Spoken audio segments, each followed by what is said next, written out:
Saludos amigos y amigas de Solidaria TV y Radio Solidaria. Les habla José Luis Sanz. Este es el tiempo de la tertulia y le damos la bienvenida a todos aquellos también que nos siguen a través de las redes sociales. Un abrazo a todos los que nos siguen desde España y desde otros lugares.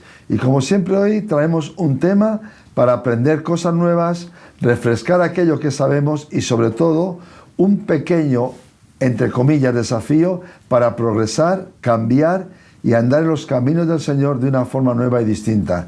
Y cómo no, como siempre, nuestro hermano, nuestro amigo Carlos Reyes. ¿Qué tal, Carlos? ¿Cómo estás? Un placer, José Luis, poder estar aquí para, una vez más, poder compartir esto maravilloso que es la palabra del Señor.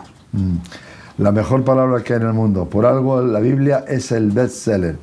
El único libro que todos los años es número 1 a nivel mundial es la Santa Biblia. Cuando yo criaba a mis hijos, les tuve que enseñar 2 palabras mágicas, recuerdo, para que fueran acostumbrándose. Una era gracias y la otra era por favor. Eran las 2 palabras mágicas para escucharles cuando pedían las cosas y también que supieran dar las gracias cuando las recibían. Hoy queremos hablar precisamente de eso. ¿Qué enseña la Biblia en cuanto al agradecimiento?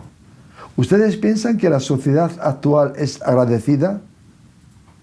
¿Creen que los cultos cristianos, cuando nos reunimos los domingos o entre semana en las iglesias, vamos con un corazón agradecido al Señor por habernos rescatado, salvado? ¿O vamos siempre pidiendo y deseando que Dios resuelva nuestras cosas? Nos volvemos a nuestras casas y tan siquiera a veces damos las gracias. Es más, cuando van a comer o tomar alimentos, ¿se paran un momento a dar gracias a Dios aunque estén en un restaurante? Bueno, pues de eso vamos a hablar hoy, del agradecimiento y de una genuina conversión. Sí, porque en definitiva, una genuina conversión traerá agradecimiento sí o sí. Sí. Y como consecuencia traerá un espíritu de servicio.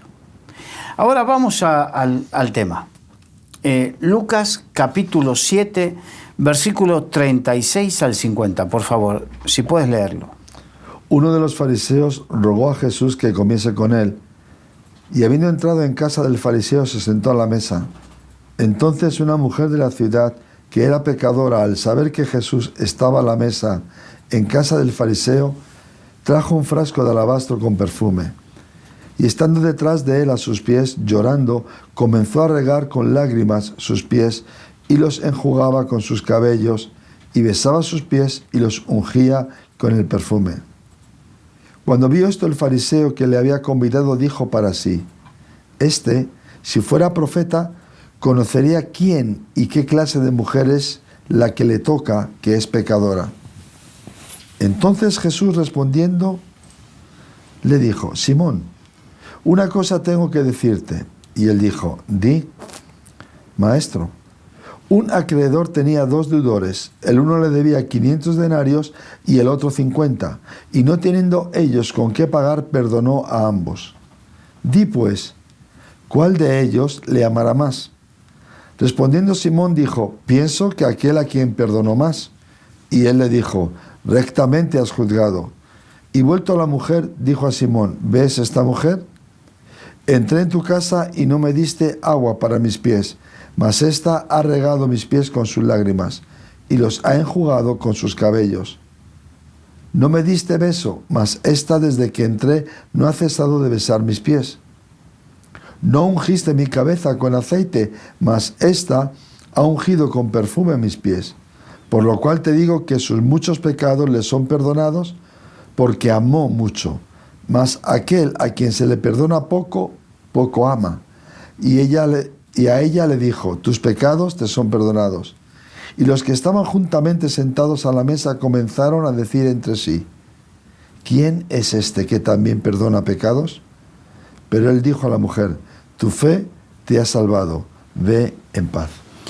Bien, para poder entender bien esto, hay que primero aclarar que en la Biblia hay 3 o 4 pasajes bíblicos que hablan de temas similares, que tienen que ver con una mujer que se acerca, que unge al Señor. Hay algunos que dicen que esta mujer era María Magdalena, de quien habían salido 7 demonios, otras que era la otra María, la hermana de Lázaro, otros. Bueno, la cuestión, no vamos a entrar en esas cuestiones porque sinceramente, como la Biblia no trae nada específico aclaratorio sobre el tema, no vamos a pretender aclarar lo que la Biblia no aclara. Entonces, pero sí, lo importante es que para poder entender algunas cuestiones, a ver, ¿cómo te puedo explicar? Yo conozco a tus nietos, ¿no? Y tus nietos, que son bien jovencitos, de repente, cuando tú les cuentas historias, ellos se criaron en esta sociedad donde se criaron ya con la tecnología. Entonces, ellos les cuesta entender cuando tú le dices que cuando tú tenías la edad de ellos se divertían de determinada manera o hacían de determinadas cosas. ¿Por qué? Porque el contexto social era diferente y ellos no lo conocieron, no lo vivieron. Entonces nosotros no podemos pretender entender cabalmente lo que significó esta escena si no nos adentramos brevemente, mínimamente, a entender el contexto social, cultural del momento, de la época. Exactamente. Entonces, para poder entenderlo, bueno, para eso estamos, Dios nos llamó, para estudiar, prepararnos y poder enseñar y desgranarlo para que podamos comprender todos correctamente lo que significa. Ahora, que un fariseo llame, invite a Jesús, no era habitual, era complicado, porque Jesús a los fariseos les dijo pared blanqueada. Les llamó hipócritas. Vino a denunciar la hipocresía de la religiosidad de la época entre las que estaban los fariseos. Los fariseos eran uno de los 3 grupos de estudiosos de la Torá. Estaban los escribas, los fariseos y los saduceos. Y los fariseos eran los más numerosos. Pero eran un grupo religioso que llegado un momento eran muy tajantes, muy delimitados en sus conceptos. Entonces, ellos no vieron con buenos ojos en ningún momento a Jesús. En ningún momento. No lo aceptaron. No lo aceptaron. No entraba en sus cuadrículas. Exacto. Y entonces, hay muchos que dicen, pero ¿cómo lo invitó a su casa? ¿Cómo lo invitó a su casa? Hay 2 cuestiones. O una, este hombre lo invitó porque algunos fariseos estaban esperanzados. Por ejemplo, hay algunos que tenían un buen corazón y que querían conocer del Señor. Entonces capaz que lo invitaron con esa perspectiva. Pero después, a medida que avanza el relato, nos damos cuenta que este Simón, el fariseo, no tenía un buen corazón. Entonces, probablemente haya sido que lo invitaron para interrogarlo, porque cuando a veces quiere sonsacar cosas a una persona, lo que pretende es que se sienta cómoda, y una vez que se siente cómoda, baja la guardia. Baja la guardia, exacto. Entonces, puede ser que haya ido por ese camino, invitarlo, hacerlo sentir cómodo. Entonces, y recordemos que había algo muy cultural en aquella época, y era que el hecho de discutir sobre la palabra era algo que les gustaba mucho, sobre todo a los fariseos. Es que a los religiosos les gusta ese área. De discusión, de teorías, de filosofías, sí. Perderse en el razonamiento humano. Entonces, lo invitaron y era muy común que las casas, sobre todo los fariseos tenían relativamente, en comparativa con el pueblo común, unas buenas casas, Entonces tenían todas un patio y la comida se realizaba en el patio. Y era muy común que la gente, cuando escuchaba que había una discusión o algo por el estilo, entrase a las casas. Entonces estaban los que estaban a la mesa, pero los otros, es una cuestión cultural, ¿no? Estaban contra las paredes, escuchando de pie o inclinados, escuchando, porque querían aprender.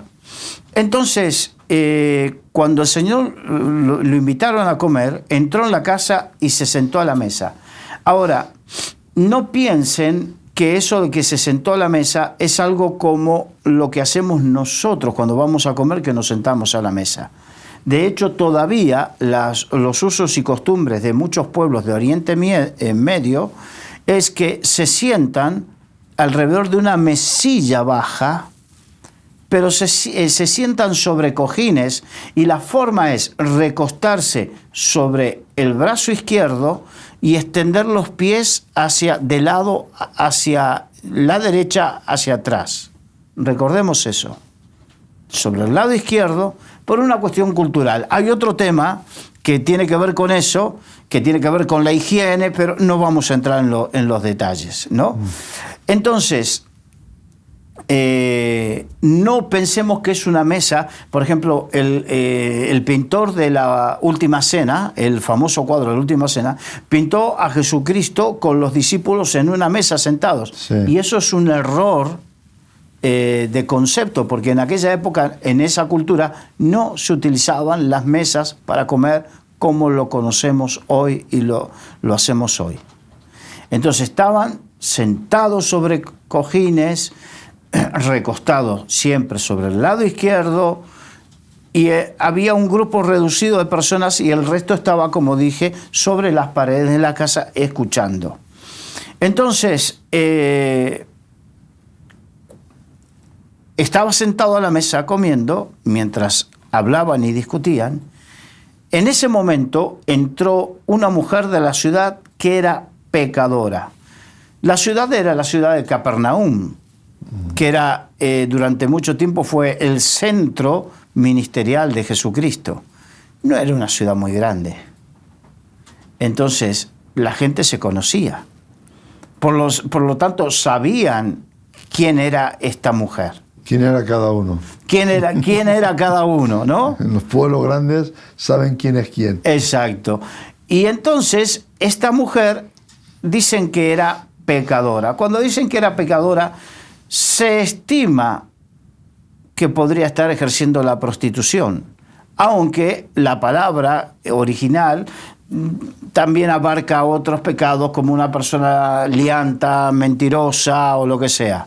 Pero se estima que podría ser este tipo de mujer, la que ejercía la prostitución. Y dice que ¿cómo puede ser que esta mujer haya entrado en la casa de un fariseo? Los fariseos eran personas que cuidaban mucho las formas, se cuidaban mucho hacia exterior. De hecho, ellos se lavaban muchas veces las manos porque eran los ritos de purificación. Entonces ellos no se juntaban con determinada gente, ¿no? Entonces esta mujer irrumpió en un lugar donde no hubiese sido bienvenida en otras circunstancias. Pero escuchó hablar de Jesús y supo que el maestro estaba ahí. Hay algunos que dicen que pudo haber sido María Magdalena, sí, que ejercía la prostitución y de la cual salieron 7 demonios, por el agradecimiento que después mostró. Porque dice que esta mujer entró con un vaso de alabastro. El vaso de alabastro era una vasija pequeña donde traía un perfume. El alabastro era una piedra tipo como si fuese mármol. Entonces, ese vaso de alabastro En algunos casos hay quienes dicen que, como dice en otra parte de la Biblia, de nardo puro. El nardo, como lo conocemos nosotros hoy en día, es una planta originaria de México. Hasta 1492, con el descubrimiento de América, no se trajeron cosas desde México a esta parte del mundo. Entonces, el nardo parece que es de una planta similar que se trae desde el Himalaya, la famosa ruta de la seda, donde traían las cosas. Bueno, parecería que lo traerían de ahí y que era muy caro. De hecho, dice que costaba 300 denarios. ¿Cuál era el salario de un hombre en esa época? 1 denario por día. Digamos que lo que ganaba una persona prácticamente en un año era lo que valía ese pequeño frasquito de alabastro, que era, el perfume ese de nardo puro era una esencia de un tallo de esa planta que era como un aceite, ¿no? Entonces esta mujer se acercó por detrás de Jesús. Recordemos, ¿cómo estaba Jesús? Ni estaba de frente totalmente a la mesa, no.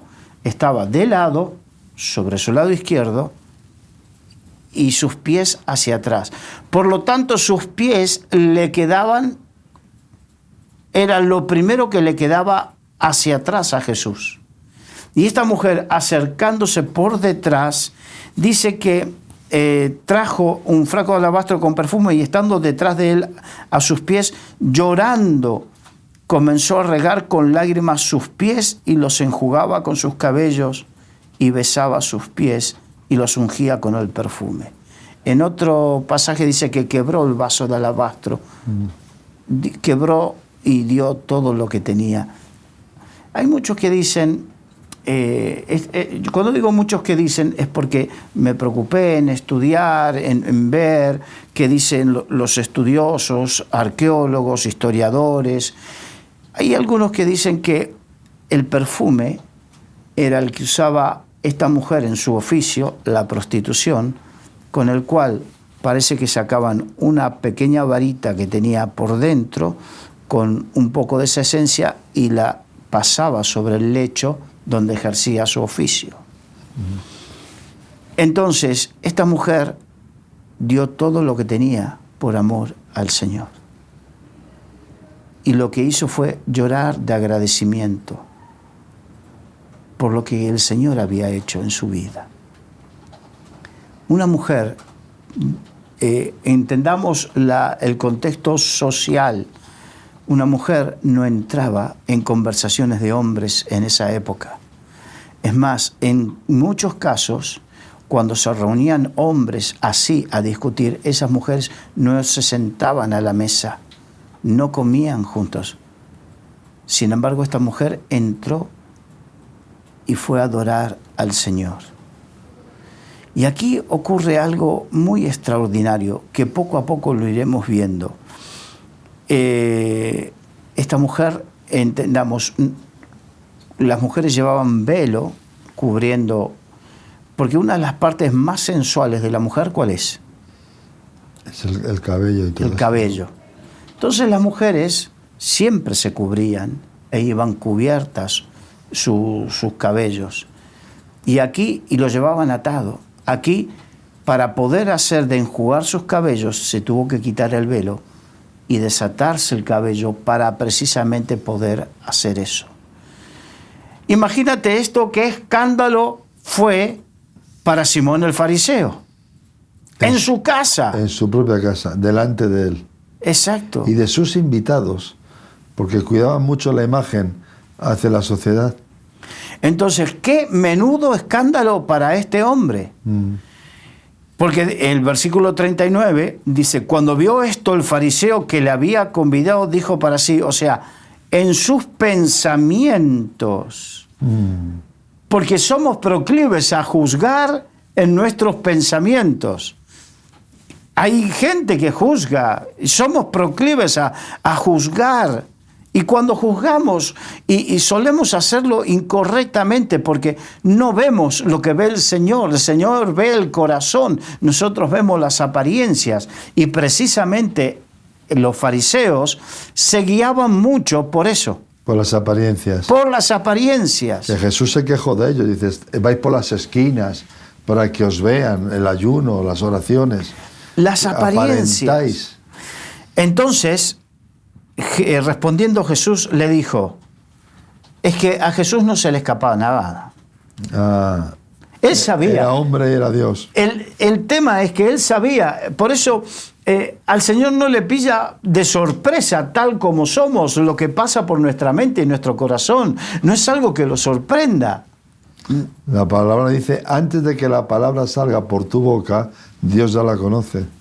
Entonces, el fariseo dijo para sí, o sea, pensó en sí mismo.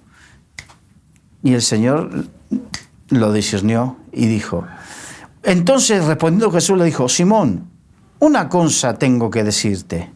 Y él le dijo, di, maestro. Y aquí hace una parábola. Una parábola es la utilización de algo normal, habitual, de uso continuo, para enseñar una verdad profunda, espiritual. Entonces, ahí fue cuando le dijo, un acreedor tenía 2 deudores, uno le debía 500 denarios y el otro 50, y no teniendo ellos con qué pagar, perdonó a ambos. Di pues, ¿cuál de ellos le amará más? Una respuesta muy sencilla, pero lo que tiene el Señor es que casa a los hombres en su propio razonamiento, en su propia sabiduría. Entonces lo que usó el Señor es esta parábola para mostrar la hipocresía de Simón, y lo que muchas veces hace es, a mí me ha tocado ver gente que ha juzgado y ha dicho cosas y de repente a los pocos días sucederle algo donde el Señor permite eso para, toma ya. Para hacerle mirar hacia atrás. Exacto, aprende a controlar. Prejuicio y su juicio. Aprende a controlar ese prejuicio y ese juicio. Lo he visto y me ha sucedido a mí también. Bueno, aquí hay otro también. Entonces, y cuando verdaderamente si somos sensibles, nos damos cuenta que Dios nos habla y nos redarguye. Redarguir significa contraargumentar para volvernos en contra de ese argumento. Y entonces el Espíritu Santo nos redarguye de tal manera que lo que quiere hacer es convencernos de pecado, de justicia y de juicio. Y aquí lo que quiso mostrarle a Simón lo hipócrita de su actitud, pero no para condenarlo, sino para que se dé cuenta de que esa actitud no sirve nada. Y así tenemos, ¿cuántos problemas tenemos en la iglesia que juzgamos y prejuzgamos? Tenemos un grave problema, el síndrome de Simón. No estamos hablando de la simonía, que es otra cosa. Es otra cosa. El síndrome de Simón es el creernos por algún motivo superior a otros. Sí, que nuestra forma de enjuiciar y ver las cosas es suficiente, es casi perfecta. O sea, no hay un motivo de error. Lo que pensamos es eso. Presumimos de una sabiduría y de un discernimiento que muchas veces no lo tenemos. No tenemos. Y puedo asegurarte por experiencia, y cómo me gustaría aquí hablarle a los jóvenes que en algún momento están ejerciendo o van a ejercer el ministerio. No dejemos que nuestro ímpetu nos lleve a presumir cosas, porque terminaremos hiriendo a gente. Haremos daño. Voy a contar algo personal, permítanme algo personal, un error personal. Te estoy hablando hace 25 años atrás. Ayer. Sí, 25 años atrás, pastor joven y con todo el ímpetu. Entonces viene alguien y me cuenta de uno de mis líderes, de los líderes que yo tenía liderando una célula en un determinado sitio. Me cuentan que hubo alguien que dijo que este hermano tomó decisiones muy atrevidas con una mujer. Entonces ahí me rasgué las vestiduras y fui a enfrentar esa situación. El justiciero. Lo digo con sorna para que nos demos cuenta que a veces en la juventud tenemos ese ímpetu y ese muchas veces con falta de sabiduría. Y resulta que voy a hablar y cuando voy a hablar con la mujer, era una mujer poco agraciada, era poco. Poco agraciada era poco. Una mujer ya con unos cuantos años, muy poco agraciada, y que ella levantó esa acusación contra este hombre. De ahí me voy a la casa del hombre. Y cuando estoy hablando y enfrentándolo estaba este hombre, su esposa, y la esposa lloraba. Y él, con una sonrisa, escuchaba. Y de repente, cuando termino y pido explicaciones, la esposa me mira y el esposo y me cuentan la historia. Él había sido dirigente sindical y en épocas donde en mi país hubo un gobierno militar, este hombre sufrió torturas. Las torturas tenían que ver con lo que se llama picanas eléctricas y todo eso, y este hombre desde ese entonces, quedó impotente sexualmente hablando. Entonces, toda esa acusación que habían hecho contra él era una falsedad. Y yo fui, y cuando me contaron eso, ya fui con esa, hacer justicia. ¿Cómo puedo soportar este pecado? ¿Cómo nos podemos equivocar? Sí. ¿Cómo nos podemos equivocar? No caigamos en el síndrome de Simón, el fariseo, de mirar por encima del hombro, de prejuzgar sin haber oído, sin haber investigado, sin haber orado. Y sin preguntar a las personas que se acusan, oye, ¿qué ha pasado? He oído esto, cuéntame, ¿esto es real? ¿Es una historia? Presumiendo que tenemos, como tú dijiste, la verdad absoluta. Porque detrás de que soy el ungido de Jehová, muchas veces escudo un orgullo. Sí, porque el ser llamado de Dios no quiere decir que seamos perfectos. Exacto. Entonces, un orgullo, ser el ungido de Jehová no significa que no falle y que no tengo todo el discernimiento. He visto muchas veces en mi vida y en la vida de otros presumir de un discernimiento que no es tal y provocar daños a los demás. Y eso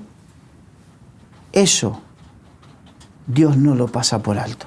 No, y es serio, porque se puede hacer daño a familias que romper un plato es fácil, pero aunque luego quieras pegar los cachitos, nunca queda igual.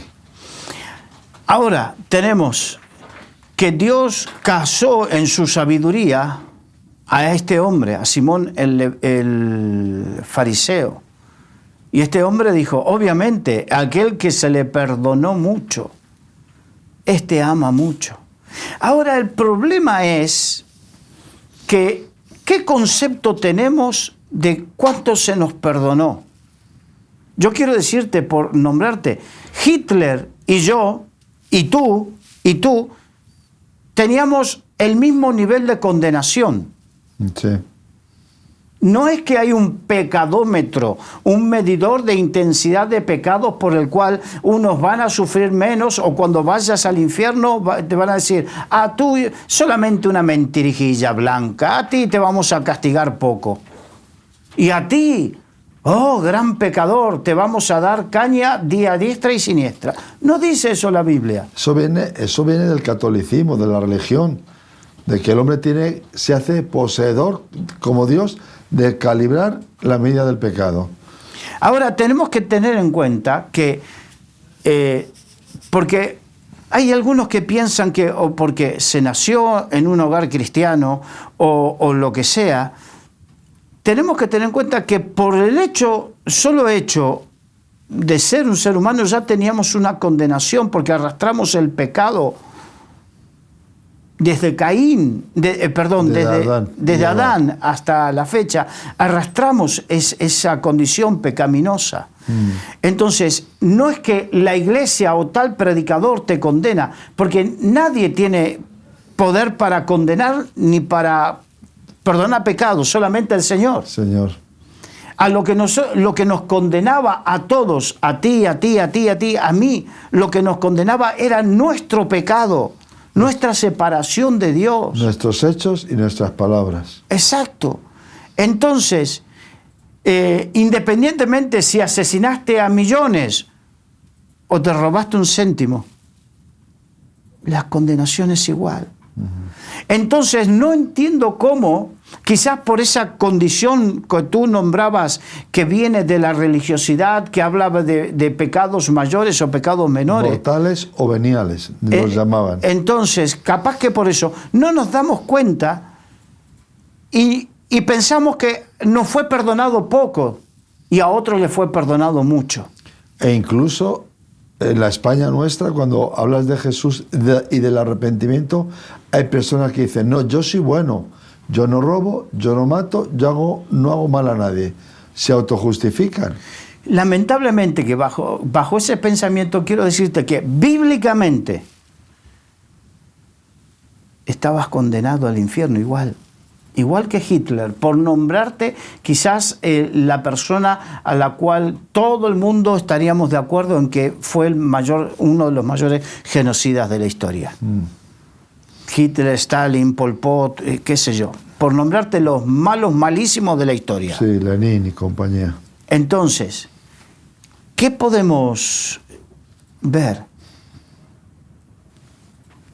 El nivel de agradecimiento de un corazón agradecido debería ser proporcional al nivel de conocimiento y de, ¿cómo te puedo decir?, de conciencia de cuánto nos perdonó y nos libró el Señor. ¿De dónde nos sacó? Debería ser proporcional. Debería y debía, pero totalmente. Entonces, lo que hizo esta mujer es, por un lado tenemos contrapuestos dos papeles de la iglesia, Simón el leproso, Simón el fariseo, una iglesia religiosa, autocomplaciente, muy santa, entre comillas, juzgando a los demás, creyéndose poseedora de una verdad, de juzgar absoluta a los demás. Y la otra, la que debería ser una iglesia agradecida a Dios por habernos perdonado y ofreciéndole al Señor en humillación cada día lo que somos, lo que tenemos. Que de hecho Jesús enseñó eso a sus discípulos, pero cuando vinieron contentos y alegres, cuando fueron comisionados, hicieron maravillas y milagros, y vienen contentos de toda esa cantidad de milagros, Jesús, como si les hiciera aterrizar un poco en su euforia, le dice, el gozo vuestro tiene que estar basado en que vuestro nombre está escrito en el libro de la vida. ¿Y por qué nuestro nombre está escrito en la vida? Por la gracia, el perdón de Dios a través de Jesús. No hay mérito en nosotros. No hay mérito en nosotros. Mira lo que dice. Respondiendo Simón, pienso que aquel a quien perdonó más, y él le dijo, rectamente ha juzgado. Y vuelto a la mujer, dijo Jesús, cuando, supongamos, la mujer estaba aquí atrás y Simón estaba allí, Jesucristo estaba aquí, entonces estaba hablando con Simón y cuando le respondió Jesús, se dio vuelta y le dijo a la mujer, le dijo a Simón, ¿ves esta mujer?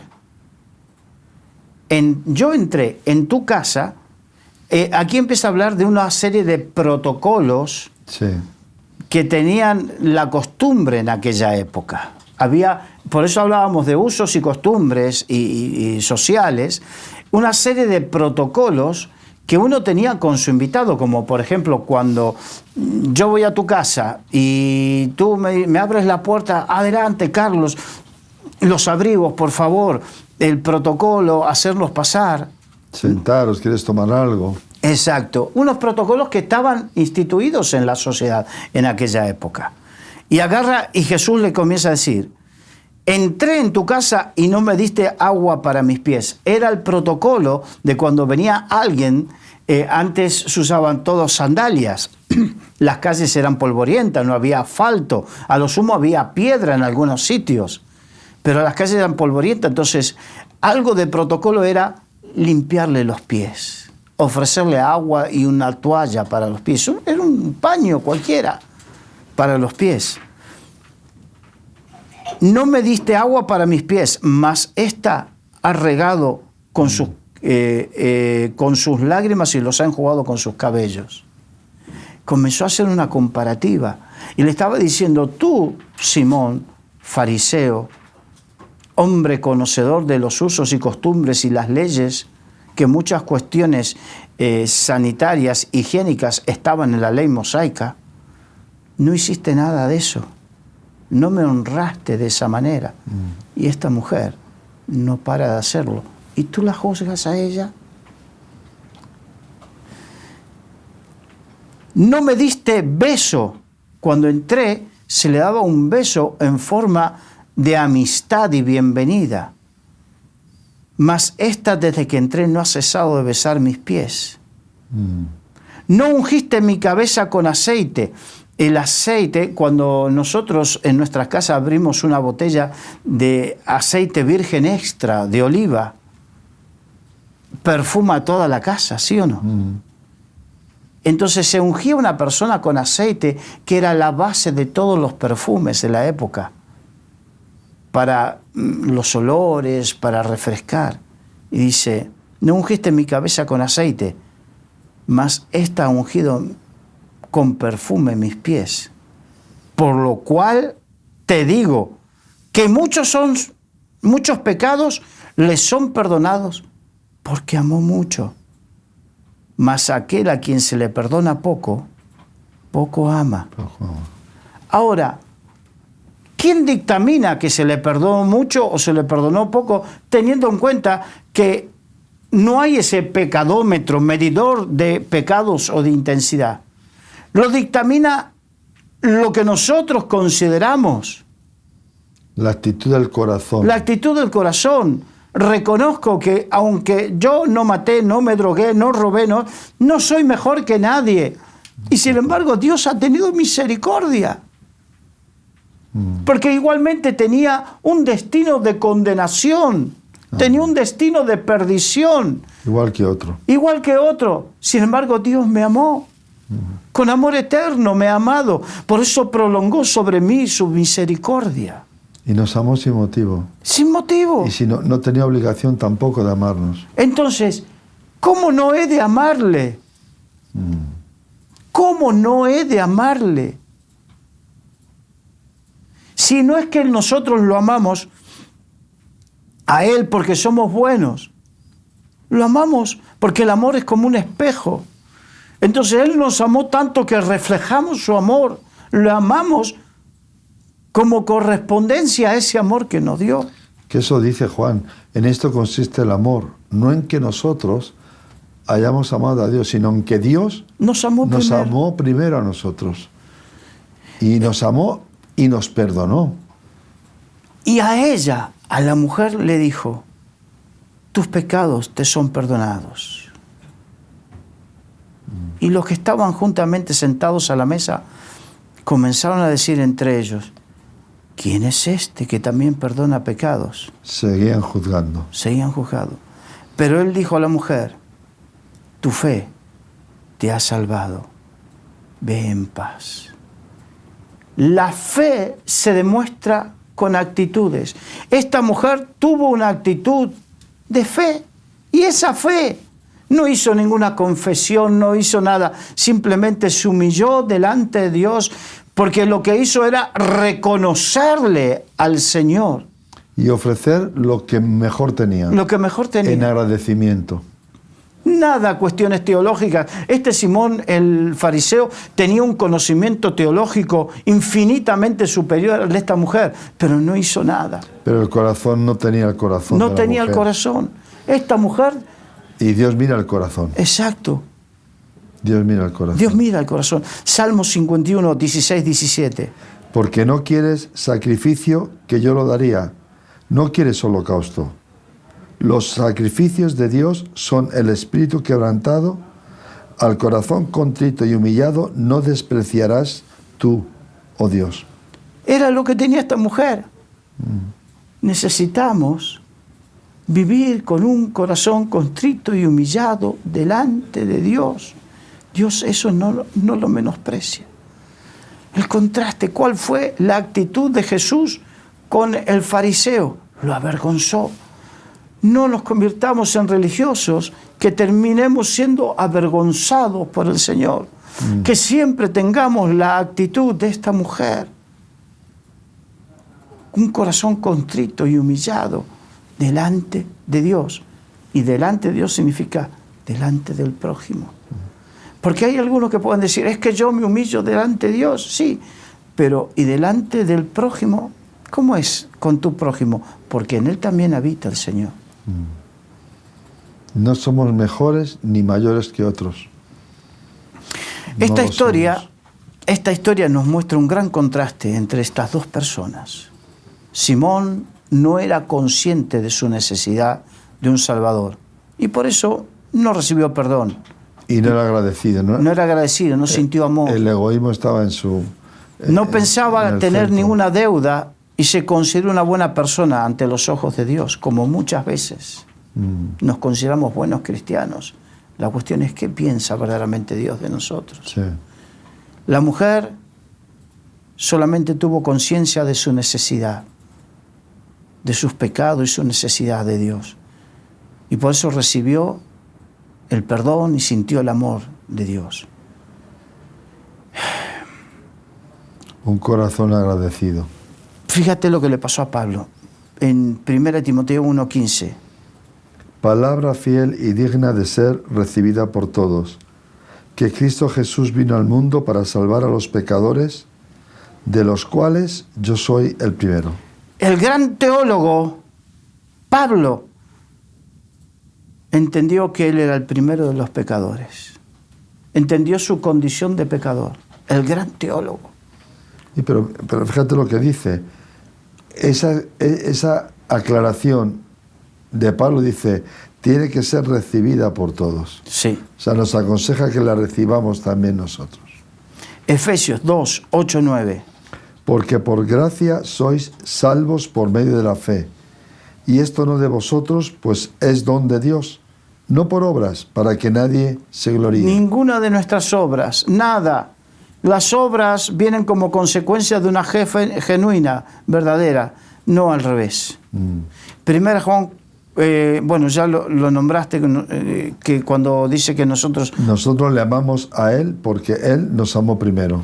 Ahora fíjate, en Lucas, no lo vamos a leer porque es muy largo, capítulo 17 cuenta la historia de 10 leprosos que son limpiados. Qué bonita la historia esa. Qué enseñanza. 10 leprosos. Los leprosos en la antigüedad estaban apartados de la sociedad y se juntaban, y allí no había ni judío, ni griego, se juntaban todos. Estaban todos en la misma necesidad. Y escucharon de Jesús y clamaron, y Jesús dijo, y vayan y muéstrense al sacerdote. Y cuando ellos iban de camino, quiere decir que en principio creyeron, fueron de camino, mientras iban de camino fueron limpios. Y después ellos recibieron el milagro. Por eso presten atención que hay mucha gente que recibe milagros, pero no todos son agradecidos. De los 10, ¿cuántos regresan a dar gracias? 1. Y Jesucristo dijo, ¿no eran 10? Y encima el que vino a dar gracias no era judío, No era judío. que ahí hay un detalle. Y por eso muchas veces falta tener conciencia y agradecimiento de lo que Dios hizo en nuestras vidas. Todos los días tenemos que dar gracias a Dios por la salvación. Exacto. Si hay esperanza, vida eterna en nuestros corazones, es por gracia, por el amor de Dios. Ahora, vamos, Lucas capítulo 8, versículos 1 al 3. Aconteció después que Jesús iba por todas las ciudades y aldeas. Posterior al capítulo 7 que estuvimos viendo, ¿no? De Jesús, de la historia. Posterior, aconteció después. ¿Después de qué? Después de todo lo que sucedió en el capítulo 7, entre ellos lo que sucedió dentro de la casa de Simón el fariseo. Predicando y anunciando el evangelio del reino de Dios y los 12 con él. O sea, estaban con él sus discípulos. Hasta ahí, sigamos. Y algunas mujeres que habían sido sanadas de espíritus malos y de enfermedades, María, que se llamaba Magdalena. Por eso hay muchos que dicen que lo que sucedió fue con María Magdalena, la historia que hemos contado. Dice, habían sido sanadas de espíritus malos y de enfermedades. María, que se llamaba Magdalena, de la que habían salido 7 demonios. Juana, mujer de Chuza, intendente de Herodes, y Susana y otras muchas que le servían de sus bienes. O sea, algunos le servían con los bienes porque eran personas pudientes y otros le servían en lo que sea. Es imposible tener un corazón verdaderamente agradecido y no servirle al Señor. No poner lo que uno tiene a disposición del Señor. Es imposible. Es imposible ser verdaderamente agradecido y seguir viviendo para uno. Es que cuando reconocemos la situación donde estábamos, ahí le dice, recuerda de dónde fuiste sacado. Y recordamos la situación personal de falta de paz, de intentos de suicidios, de guerras, de odios, de rencores. Y de repente la sangre de Cristo por amor, derramada en la cruz, nos perdona todos esos pecados. Sentimos la paz y entramos a poseer la herencia del reino de los cielos. ¿Cómo no podemos cada mañana empezar dándole gracias? Si es puro amor. Y ese agradecimiento, porque la fe sin obras es muerta. Ese agradecimiento implica fe. Y esa fe es imposible que no me provoque ponerme a disposición, Señor. No soy digno, pero lo que tengo, esta mujer dio su perfume con el cual ejercía la prostitución. Que hay ahí, si me permites, Carlos, hasta un doble sentido. Estaba haciendo lo que tenía y de alguna manera estaba diciendo, yo voy a dejar también esa vida. Sí. Entonces es imposible. A mí me fue imposible, año 1987, se me manifiesta el Señor en mi vida. Sana mi corazón, sana mi cuerpo, me da una nueva expectativa de vida, una nueva esperanza. Encuentro en el Señor un nuevo propósito de vida. Encuentro un nuevo propósito de vida y estuve desde 1988, 89. En 1989 comencé a predicar el Evangelio y no veía el momento de tener que desembarazarme de mi trabajo para poder dedicarme solamente a esto. Desde 1992 que el Señor me llamó tiempo completo para la obra, hasta el momento no sé lo que es tener una nómina, no sé lo que es tener una seguridad, no sé lo que es tener nada, no tengo ni pelusas en el bolsillo, pero no me falta nada. Mi cuenta bancaria está casi prácticamente cero, es residual lo que tiene, pero soy feliz. y no cambio mi vida por nada, porque Dios es como cuando estaba ese hombre, Mateo, Leví llamado Mateo, sirviendo al imperio romano en contra de sus conciudadanos cobrando los impuestos. Y estaba, yo me imagino, humillado porque los romanos lo humillaban, porque para ellos era un judío. Y un judío traidor a su propio pueblo. Y los judíos lo veían como un traidor, no lo querían. Abusaban del pueblo. Ni por uno ni por otro lo querían. Pero pasó Jesús y le dijo, sígueme. El Señor pasa por nuestras vidas y nos dice, sígueme. ¿Hay corazón agradecido? ¿Y por qué no le dice sígueme? ¿Por nuestros méritos? No. Pero amor, si nosotros seguimos, yo en el año 92 tuve que tomar una elección y decir, mi carrera profesional, como estaba siendo promovido con 20 y pocos años a gerente, en donde yo estaba, había hecho, bueno, no importa, o servir al Señor. Y yo elegí servir al Señor.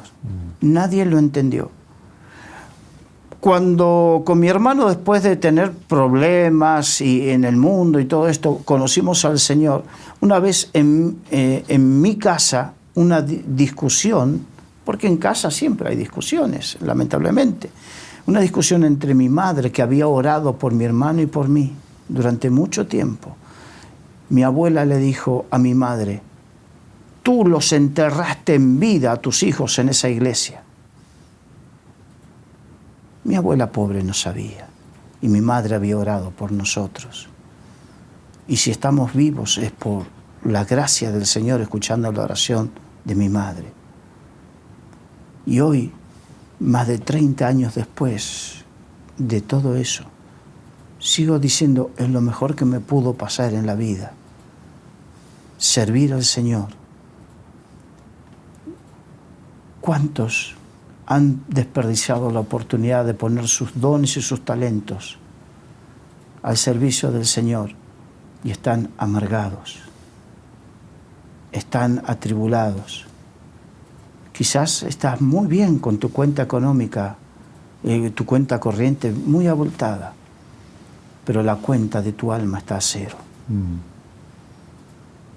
Un verdadero corazón agradecido es un corazón que de una u otra manera busca agradar a Dios y servirle a Dios de todo corazón. Dice un texto de la Biblia, entrad por sus puertas, se habla de entrar a la iglesia, al templo, con alabanza, con acción de gracias. Estamos en tiempos de muchos conciertos, mucha música, y está bien, es parte del culto a Dios, es parte de la adoración, de la alabanza a Dios. Pero hay una segunda parte de ese texto. Entremos por las puertas del templo con acción de gracias. ¿Por qué? Porque no somos dignos de entrar a la presencia de Dios por nuestros propios méritos. Podemos llegar a encontrarnos con Dios a través del Espíritu Santo, porque Cristo murió por cada uno de nosotros. Murió y resucitó. Cargó nuestros pecados. Cargó todas nuestras locuras, nuestras rebeliones, blasfemias y actos impuros. Y por amor vino, nos salvó, nos limpió, y siendo desheredados de vida eterna, nos hizo nacer de nuevo y ser hechos hijos de Dios, herederos del reino de los cielos. Por todo eso hay que darle gracias. Y si estamos agradecidos, también le tenemos que dar no solamente el corazón, sino todo lo que tenemos, porque de gracia hemos recibido todo.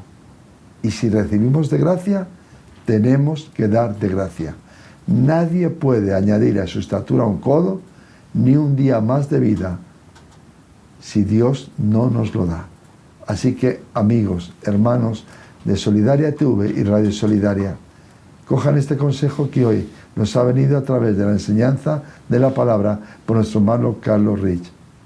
Seamos agradecidos Y el que es agradecido, mucho ama. Y el que mucho ama, da todo. De tal manera amó Dios que dio a su Hijo. De tal manera usted y yo tenemos que amarle, que tenemos que entregarle lo que tenemos, lo que somos y nuestro futuro. Esperamos haberles bendecido. Ha sido un placer estar con mi hermano Carlos Riz. Gracias por esta enseñanza. Un placer. Les habló José Luis San y les esperamos en la próxima tertulia. Dios les bendiga.